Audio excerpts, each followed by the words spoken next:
2019 when we're all meeting one another and we're just starting this friendship. I mean, there were days we would just look at one another and be like, whoa. It's not just the residents that are crazy up in here. Sorry. Like some of the coworkers that we had out there.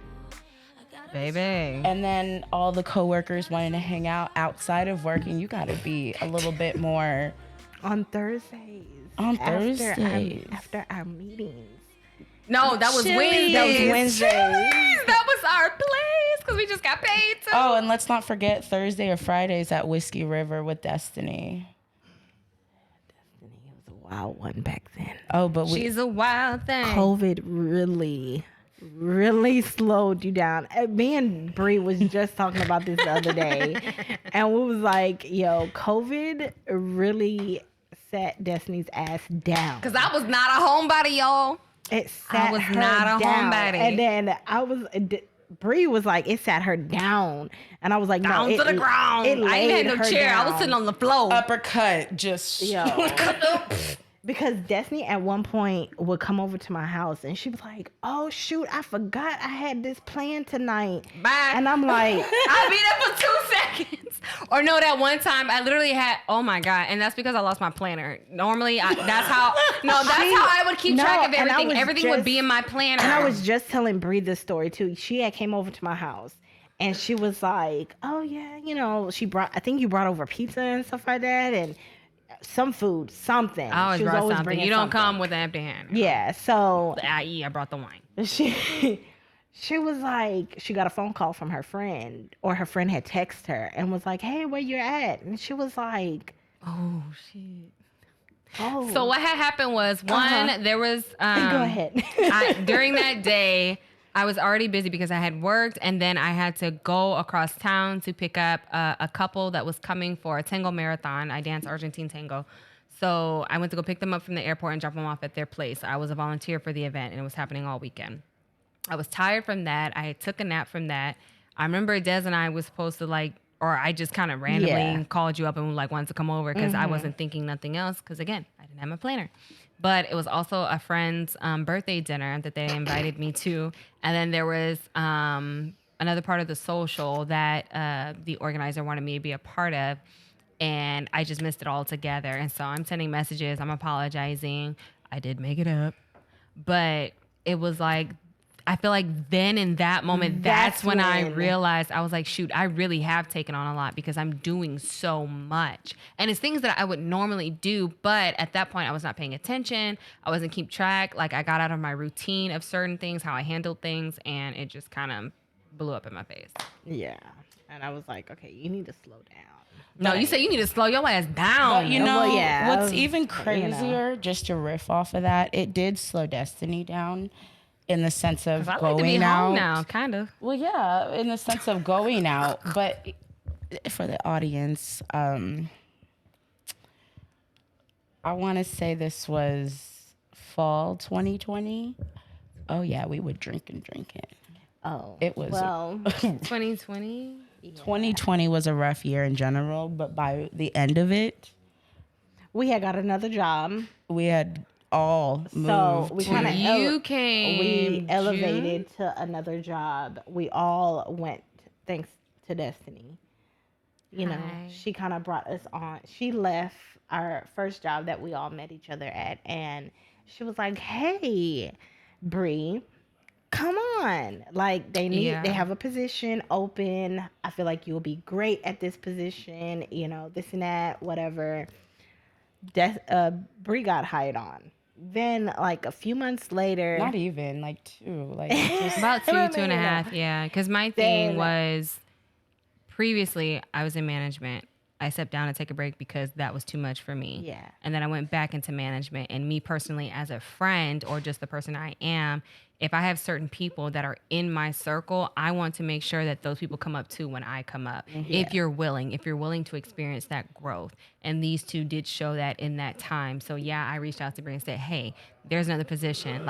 I want you to be able to experience this. So whether or not this is something that you carry through or not, you can say you've done it. Yeah. Des definitely showed, what was needed for the position that was available at the time when she came on. So she came on, these two flipping rocked it with no problem. And this was the best team that I had ever worked with management wise, because I came from a position that I didn't have that. So to have these two, I really felt like these two people had my back and I was able to do what I needed to do. Granted, other things were crazy, but they helped me get through it. And that's why I stayed as long as I did, because I had these two. And that's another thing, too, about our friendship. I love the fact that we had other chaos that was going around us, but we still kept intact. Like we kept each other balanced. Yeah, and we were like, it was calm hey, waters once we got together. You good? All right, I'm good. Even on a professional level, we were definitely. And we never. And a lot of people came to me and asked me, well, not, I won't say a lot, but a couple of people has come to me and asked me. It was like, well, how do you feel about working with your friends? And you know what I'm saying? How can you separate the two? And I was like, honestly, I don't know how we do it, but we do it. We did it. Like work was work. And yeah, we would still joke around like when time would settle down, like we had some downtime or whatever, we were ourselves. But at the end of the day, if I was like, Des, hey, I need this and I need it like in 10 minutes. Mm-hmm. Okay. Or if she would come tell me like, I don't know what this is. And I was told, can you? And I was like, crap. Okay. Whatever. And it got done. It got done. Sometimes Destiny will come to me and be like, hey, did you do this? Did you do? And I'm like, I will leave little sticky notes because you'd be on the phone. I didn't want to disrupt. So I'm like, okay, let me just put it on her desk. It never ends because people still do that for me too. I'll be on the phone and like other people be like, because I know what it's like when your train of thought is interrupted. Yes. So I don't want to do this. I'm like, you just get to this when you do. Yeah, she would get to me and she would be like, hey, Des, I need this done. And I'm like, it's already done. And she was like, oh. She'll go into the computer and she'll be like, oh, my bad. Okay. Because I would just get a call and be like, da-da-da-da-da. I'm like, Des. Like, there would be times I literally would I wouldn't even have the energy to get up from my desk. And my desk was at the end of the hall. Like, we had our own suite. But I was at the end of the hall. Des was up at the front. And I'm like, Des. And I'll be like, she's lucky I'm the type of person that I like to move around. Like, I can't sit still. Child, she'd be like, wait. I have an office. I'm like, please come here. So I have an office job, but I still like to move around. So you'll see me on the cordless phone, just walking around the office on the phone, talking to people. She sees that desk maybe 4 times a day. Yeah, I'm just like walking around. I'm like, I pick up the phone and I'm like, yes, okay.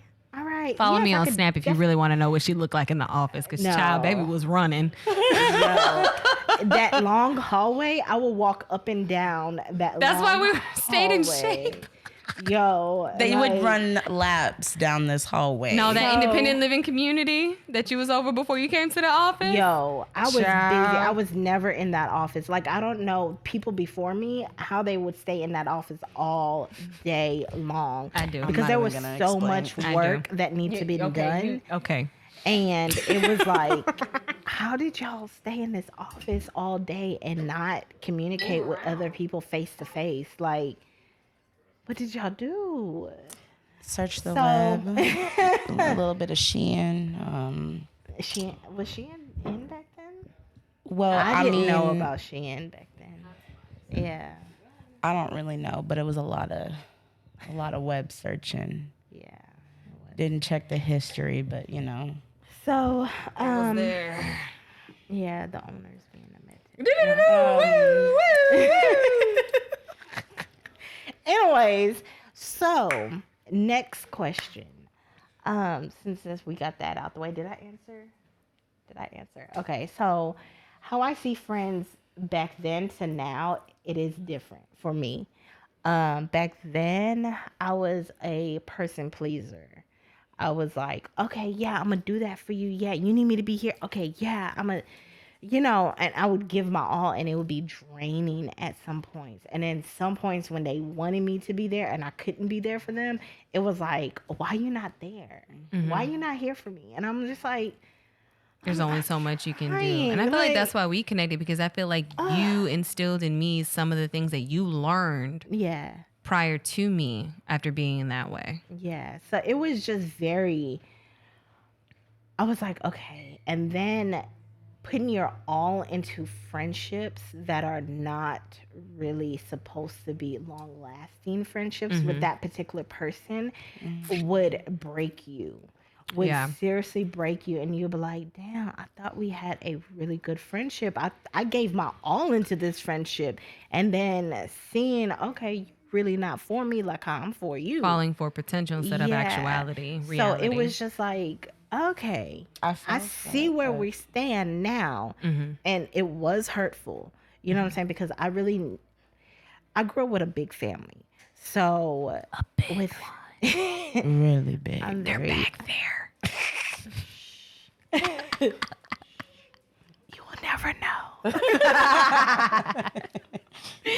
Anyways, so yeah, I grew up with a big family. So my cousins were like my best friends. You know what I'm saying?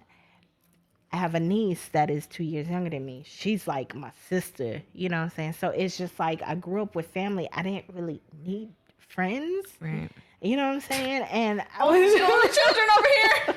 Only children. Yeah. I'm the last of 7, by the way. So. I only had 1, so my cousin, but we grew up as brother and sister, but he left. So, I didn't really need friends. I had associates and I was cool with people that I was, went to school with and everything. I was not a social butterfly at all at school because I was very, at the time, and we could go into that in another segment, but at the time when I was in school, I was really focused on taking care of my dad when he was sick at that time. So I didn't really, to me, in my mindset, were you? I was, when he started getting sick. Yeah. Like, I think I was about, when we started seeing the signs, what I remember, when I started seeing the signs, I was about 11 years old. And then he passed away when I was 18. Okay. So. You see, that's something I think we also connected on because my aunt who raised me from the time I was a baby and then passed away a month after my 15th birthday, I had to take care of her. Yeah. So now that I think about it, that's also something we bonded on and that I felt like you could really understand because I could not talk about that with anybody else. And including that point in time, 2019, it just wasn't a topic that I was willing to discuss because I couldn't even say her name. Yeah. So that's something that I was very appreciative with you being a friend. Anyway. I appreciate that. And so yeah, around that time, like school, I was just like, I'm ready to get in and get out. Like I'm just ready to graduate. Like that was just my goal. You know what I'm saying? Just graduate. Like that's all I wanted to do. You know what I'm saying? It was just like go home, take care of him, come home, go to school, do what I need to do. My mother is very old fashioned. And she is the type of mother that is like, no, don't get a job, focus on school, like it's good. Like you're okay. Like focus on school. So that was my dynamic of, I didn't really have a social life. It was like, okay, I had one of my favorite cousins, and I spent most of my time with her. Yeah. And I spent most of my time with my niece that is like my sister. So it was just like, meeting people wasn't really a thing for me. Because you had what you needed at home. I had that. So it was just like, okay, I have associates. That's it. But when I actually started making friends, in my 20s, I'm saying that in my 20s. No, don't judge. You're old as dirt now. Don't judge. Anyways. I'm older than them, but they're not too far. What's crazy is I'm about to turn the age that Desiree was when we met.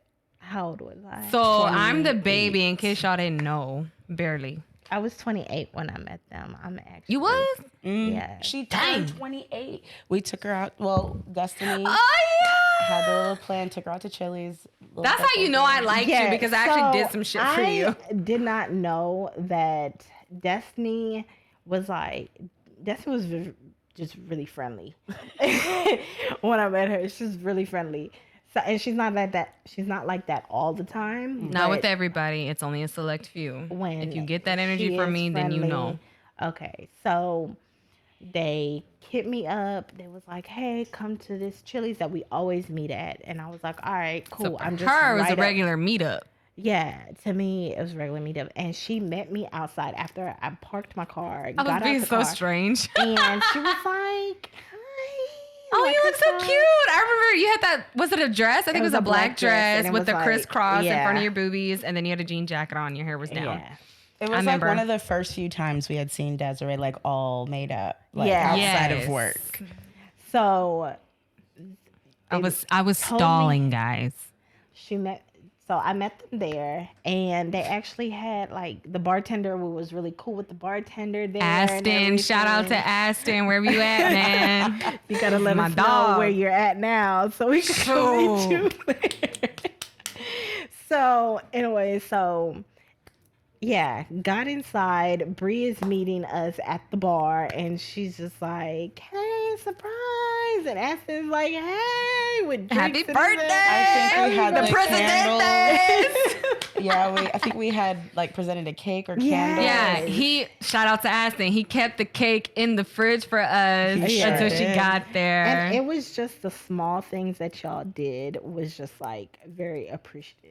Yeah, because And it Bree was like, definitely helpful in that okay. because I think I had got off work later. I think I might have been even off that day, and you were just okay, yeah, like, you were off, so you were able to do some Yeah. certain stuff because I was able to get some things, but you got like the decorations, like the streamers and I the got stuff, streamers, and then the balloons. balloons, and then we were able to do everything else and the birthday card too. So Yeah. that was pretty dope.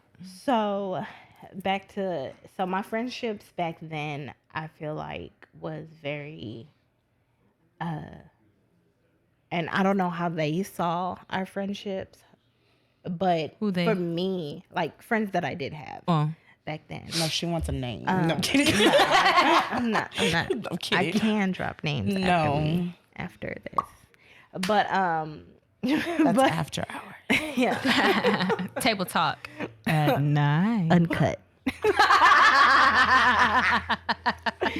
So basically, back then I really like because I had my family as friends, so that's how I saw friends when I made friends.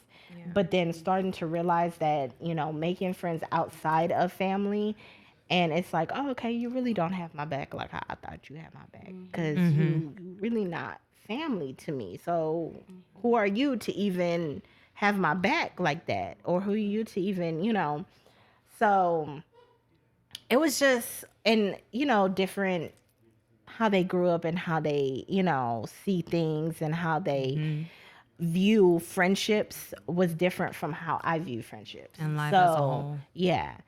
So, and how they see things as normal, I don't see as normal because I was raised differently. You know what I'm saying? Vice versa.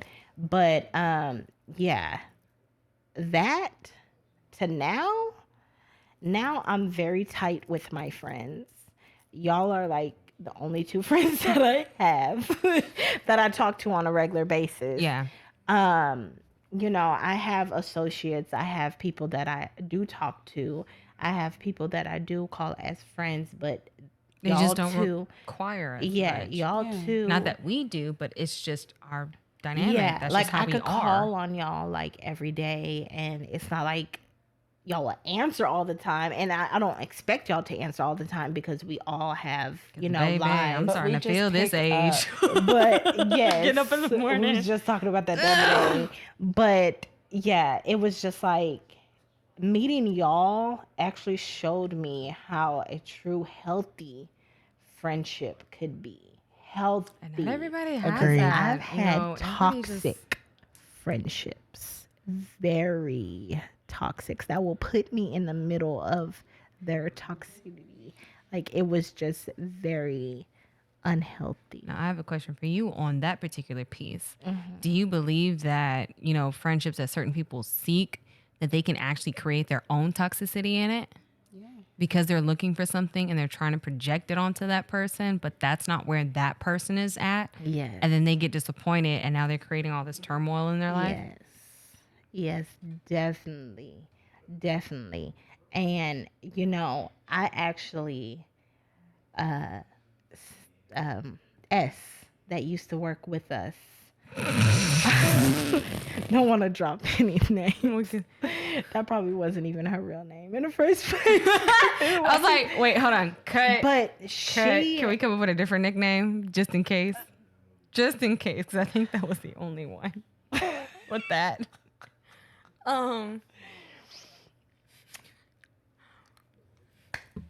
Ray, help me! I'm gonna be real with y'all. I don't even know who we talk about at this point. Shay. No, not her. Oh, really? No, I didn't learn nothing from her. What? Okay, you said S? S. So okay, when I go deeper into it, so basically S was telling me that how, you know, because she did certain things and she would read people. She knows how to read people very well. Oh! Why we both know at the same time? We both looking stupid just... So she would tell me I am the type of person that would not feed off of toxicity, but it was just like when I'm in a toxic environment, I become toxic. And I started thinking back on times where that I was in toxic environments and I did become toxic. I did have some toxic ways about me because I was in that type of environment, and I surround myself with those type of people that was bringing toxic around me. You know what I'm saying? So it was just like... It was infecting you, and you didn't know it. Yes. So back then to now, I know now because I've been in that space, and and it's not good to be in that space. It does not feel good to be in that space. It was very like eye-opening, and you have to like dig deep within and actually have to be honest with yourself and say, okay, I do have a toxic trait about myself that I need to change. So that's when I started changing up my friendships, starting setting boundaries, started, you know what I'm saying? Okay, what do I need to do that will benefit me and my health and my, you know, family, you know? So that's what I had to do, you know, and meeting y'all, it really helped me out and seeking that. And I was like, okay, when I met y'all, I was like, okay, I could really keep these people in my life. Like, I could really have them in my life and see them as family growing up, and actually have them, you know, have my little one call them Nene and Bree. So it's just like, you know, that's how I view friendships from then to now. But see, that makes sense because it's like certain things we were not taught growing up. Yeah. So it's not like we can immediately recognize it and just know right off the bat. Of course. It's literally one of those things you just have to experience for yourself and be like, I'm breaking that mold. I'm breaking out of that shell of, you know, what I was initially taught. Not trying to get rid of, you know, the good qualities and values that you were instilled with. But it's like, I know that there's a certain place in life that I am trying to achieve. And this is what I need in order to do that. And you don't fit that mold. You know, like if you are not the type of person that is wanting to grow in life. Yeah. And like you mentioned, the toxicity of things. And people are like, well, that's just how I am. That's just me. That's what I do. If you don't like a thing, you ain't got to be a part of it. Like, honey, there are certain things that you can, like you said, you recognized it and you changed it. There are stuff you can change. You don't have to be that way. You don't have to carry the struggles and the trauma that have come from past generations. Yeah. And it's not saying that that's their fault. That's just all that they knew. And now we're coming into a new realm, a new age, a new world that they did not experience. And so we have to figure this stuff out for ourselves so that we can carry that. And i.e. you're already on that route. You're able to do these things and learn about yourself and be able to carry that and instill it in Lloyd and be able to teach him how to recognize certain things so that he can have good people involved in his life, know how to recognize when something is not good for him and not to stay in that particular position. Yeah. But also be able to be comfortable to come to you and be like, Mommy, I feel like this. Like Yeah. he's already expressive. He's already, because That's just amazing. the other day he was like, "Mommy, why are you mad?" And I'm like, "I'm not mad, baby." And he was like, "Well, you But told he's me picking this," up and on I'm something. like, Mm-hmm. and I'm telling him, I said, "No, you need to ask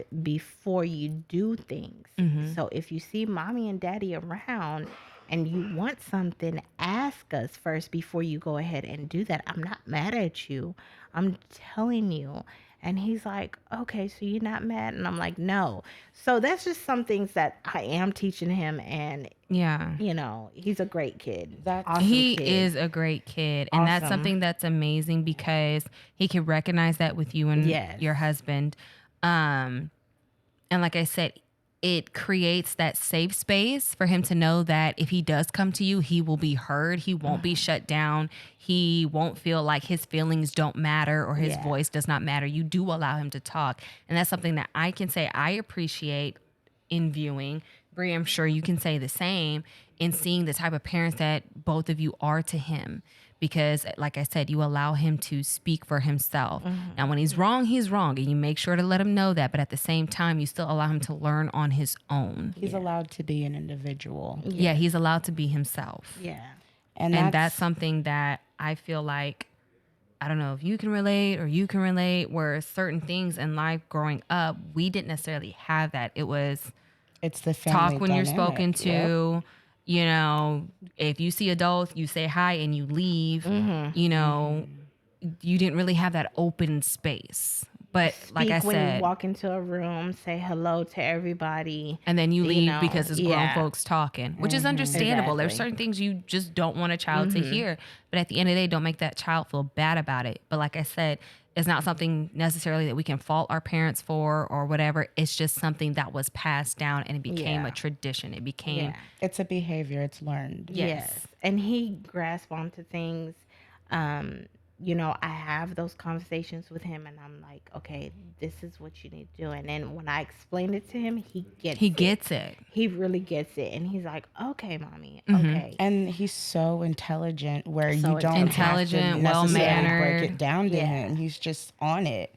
So, because look, I learned that when you sent me that voice message, and he's like, "Nene, why you not answering me?" And I'm like, "Oh, let me call him right now. I'm so sorry."